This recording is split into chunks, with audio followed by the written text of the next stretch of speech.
The story of Baby Snake.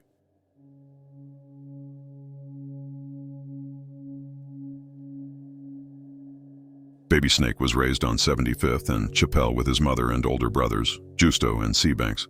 His father, a well-known member in the neighborhood, was killed before Baby Snake was born. His father's death led to his older brothers jumping into the streets at an early age. His mother was also known in their neighborhood for her past contributions to the streets. Baby Snake was essentially born into the street life, growing up watching his brothers indulge in their activities in the neighborhood.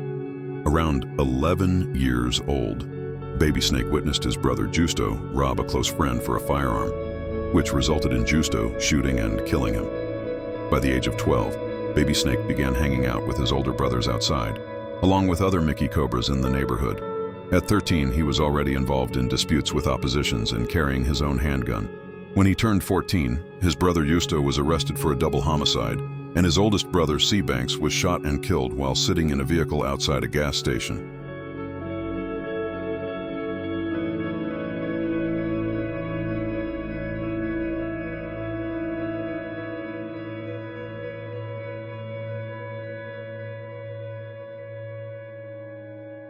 Some would say those events were the true turning point in Baby Snake's life. He began taking drugs, sparking disputes on social media, and going outside actively looking for trouble. Once he had two brothers who provided support and structure. But with one dead and the other incarcerated, he was left alone with only his mother, who tried her best to steer him away from the path he was on. At 15 years old, Baby Snake began what some in the neighborhood called his snake ways, by robbing a friend from school for his sneakers and designer belt. A few weeks later, he set his sights on another victim, his close friend J-Sav, a BD from the Englewood section. Rumor has it that Baby Snake robbed J-Sav for a firearm and then beat him with that same gun. The incident fueled tensions with the BDs from Englewood, especially after Baby Snake openly posted about it on social media. By this point, he was fully recognized as a Cobra and more respected among the snakes than ever before.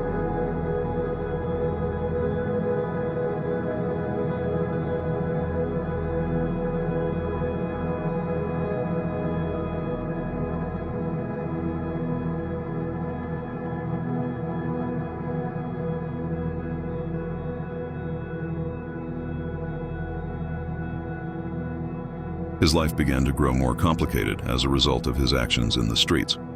Before he even turned 16, Baby Snake had already been involved in multiple shootouts. One of those incidents was rumored to involve J-Sav, who allegedly tried to retaliate after weeks of social media, back and forth, and constant trolling. During the exchange, J-Sav reportedly opened fire, but missed his intended target, striking and killing a civilian at the scene. Baby Snake immediately ducked for cover, then returned fire and even attempted to chase down the vehicle as it fled.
By the time Baby Snake was 16, his name was widely known across South Shore and even in parts of Chicago beyond his own neighborhood. He had developed a reputation for snaking his close friends if they weren't part of the snakes themselves. As his profile grew, he began spending time with snakes from across the city, but he built strong ties with OTV and 800, who were already allies of Rawtown. With so many Mickey Cobras showing him love, Baby Snake was both protected and embraced whenever he stepped into a different MC hood. His best friend, Trey 5, who was the closest thing he had to a brother at that point, had just been released from the county after beating a murder and gun possession case that was eventually thrown out 2 years later. Once he was back, Trey 5 and Baby Snake instantly fell into their old ways. But now, as older teens, the two weren't just reckless kids anymore. Some say they were more dangerous.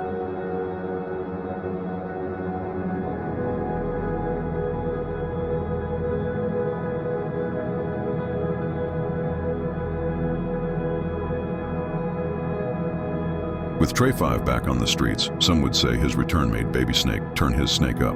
The two would regularly get in traffic, actively looking for trouble, and most of the time, they found it. Tensions reached a boiling point when J-Sav went to Rawtown, posting up on 75th and Chappelle while dissing both the Mickey Cobras and Baby Snake's deceased brother, C. Banks. That night, it's alleged that Baby Snake and Trey 5 set out to find him. Rumors suggest they obtained information on J-Sav's whereabouts, leading them to a small convenience store. When they arrived, the two allegedly hopped out of the car and opened fire inside, striking and killing both J-Sav and his girlfriend. As soon as J-Sav dropped, Baby Snake and Trey 5 quickly fled the scene and instantly began trolling on social media hours later.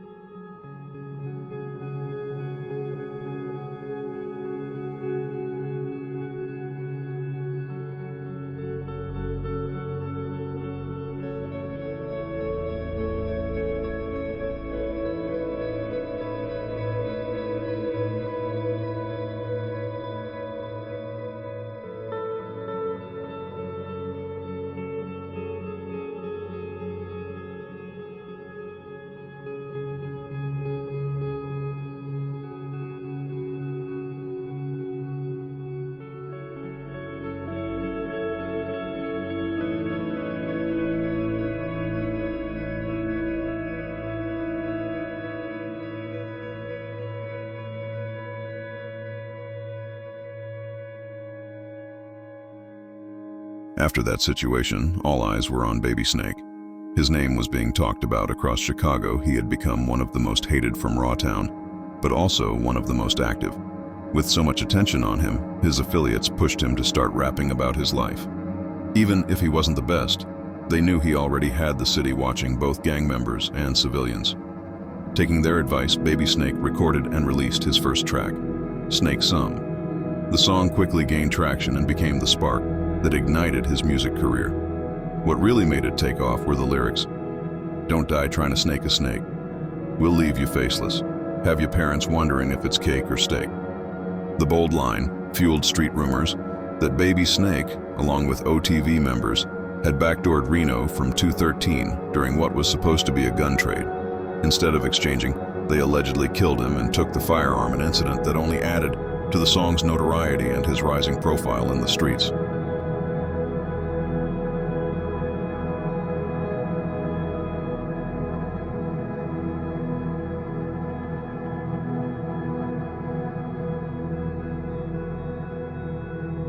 On Baby Snake's 17th birthday, he hosted a party that brought together members of Rawtown, OTV, and 800. But the celebration didn't last long. The Airbnb was shot up by members of 213, retaliating for Reno's death. They fired from a passing car and sped off before anyone could return fire. Not long after, 213 members went to social media, bragging about the shooting, sparking weeks of back-and-forth messages and online taunts that only deepened the feud.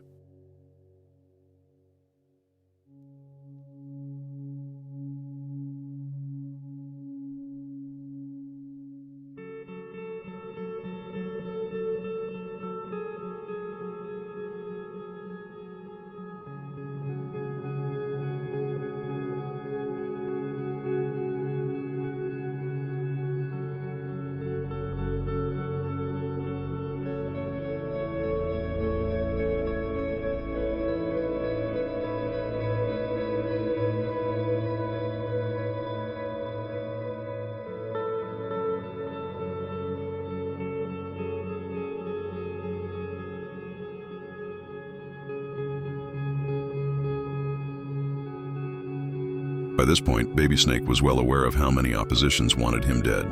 He lived constantly looking over his shoulder, never knowing when the next move against him might come. One day, while running to a nearby store for some woods, Baby Snake was on his way back home when he noticed a tinted car creeping slowly toward him with only one headlight.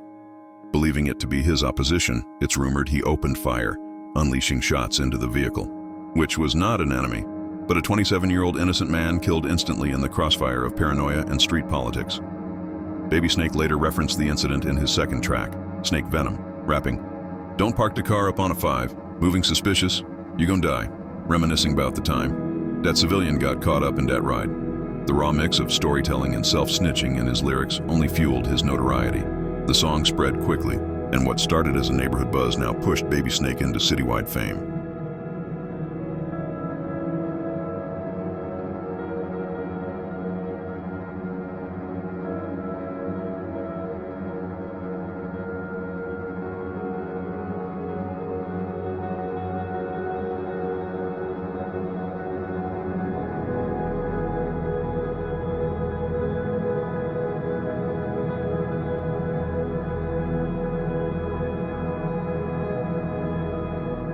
A few weeks after releasing the track, Baby Snake was caught by CPD with a switch and 2 bottles of unprescribed narcotics, following a high-speed chase.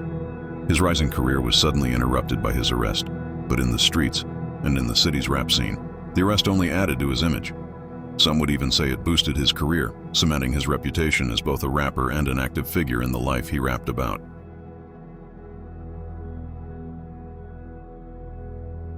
Baby Snake was released 6 months later on bond, fitted with an ankle monitor.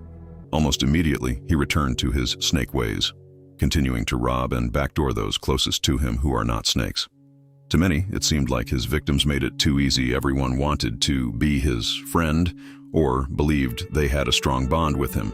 Just weeks after his release, while being pushed to continue his music career, Baby Snake allegedly invited a close friend from middle school, T-Money, an out west GD, to the studio to record a track and shoot a video. T-Money reportedly brought along 2 to 3 affiliates, carrying with them a Draco and 2 ARPs. Inside the studio, however, they were outnumbered, surrounded by more than 10 snakes. Baby Snake and T-Money finished the song, but before they could shoot the video, the situation turned. The snakes allegedly robbed them for their firearms and then kicked them out of the studio.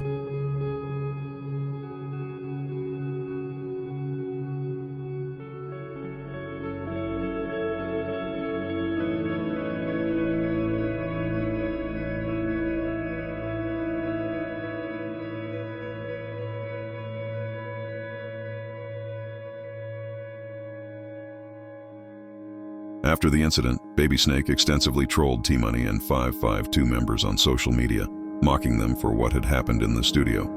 He didn't stop there. He talked about the situation in his music, dropping 2 tracks just a week apart.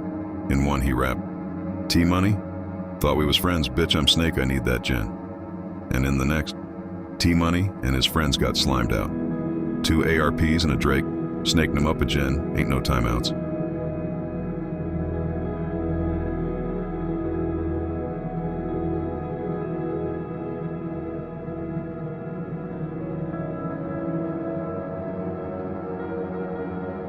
The members of 552 didn't take the excessive dissing lightly. For weeks, they spun through Rawtown, shooting at young members, civilians, and even hypes.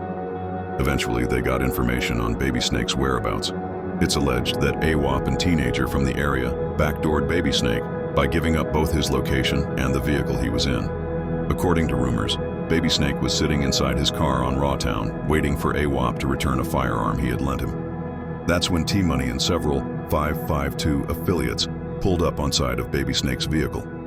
T-Money fired from inside the car, while another member, 60 from 552, jumped out and opened fire toward members in a nearby alley. Within moments, T-Money and his affiliates fled the scene, leaving Baby Snake dead inside his vehicle.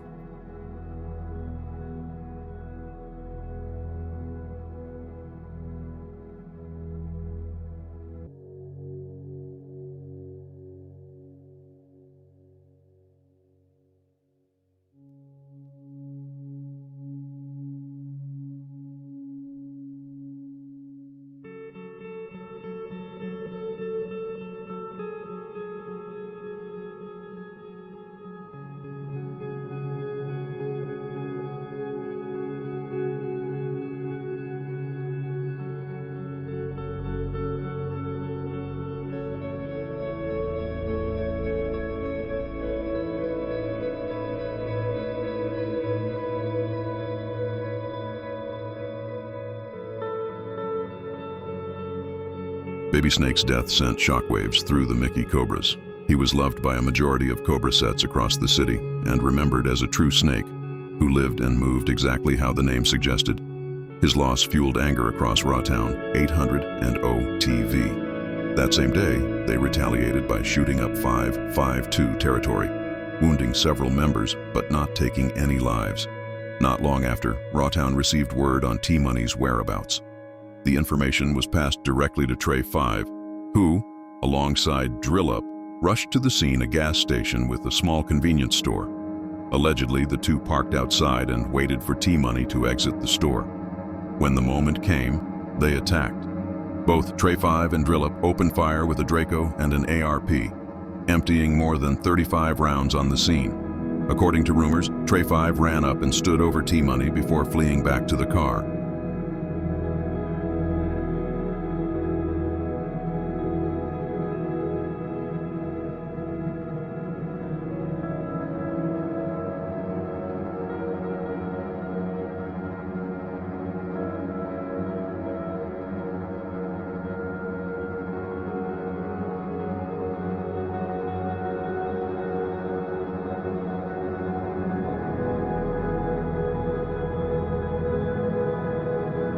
Baby Snake's funeral was held a week after the Get Back, during a stretch marked by non-stop shootings across the city. The service was packed, attended by all of Rawtown, OTV, and 800, showing just how deep his influence and ties ran. Rumors spread that his allies spun on 552 both before and after the funeral. Even in death, Baby Snake's presence only grew. His music continued to blow up, with the tracks he released gaining traction and his unreleased songs leaking onto the streets and internet, fueling his legacy. Before his death, he was rumored to have been on the radar of major labels, close to potentially signing a deal. But as an independent artist, all his earnings and royalties went directly to his mother, keeping his family supported while his name lived on through the city.